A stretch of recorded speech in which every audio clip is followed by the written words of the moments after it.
bunny bunny for 1, 2, 3. She gets love.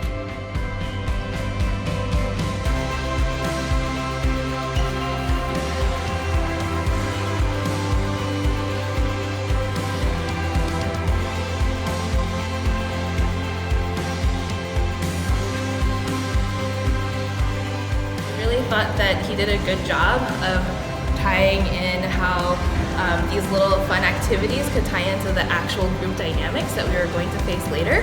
And I think that the activities helped us later on down the line when we were encountering certain situations to like stop and think back like, oh, this is like Michael's exercise. Like, let me see how I can maybe reapproach this kind of social dynamic and kind of improve whatever we were doing. Like, Michael really got us engaged and wanting to engage with other people. So I'll use what I learned from Michael with our staff in small teams, in big teams. I lead a lot of principal work, and principals need this. They need to be vulnerable and understand like this is important when leading teams, and teams need to learn how to be vulnerable. So.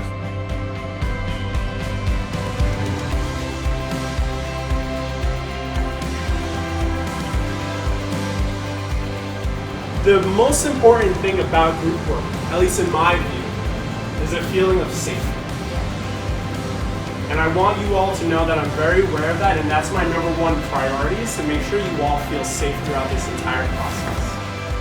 Members for finding out about them in ways that I probably couldn't have done on my own. These activities really, I guess, helped me to think about not only my own strengths and weaknesses, but the strengths and weaknesses of the people in my team. So yeah.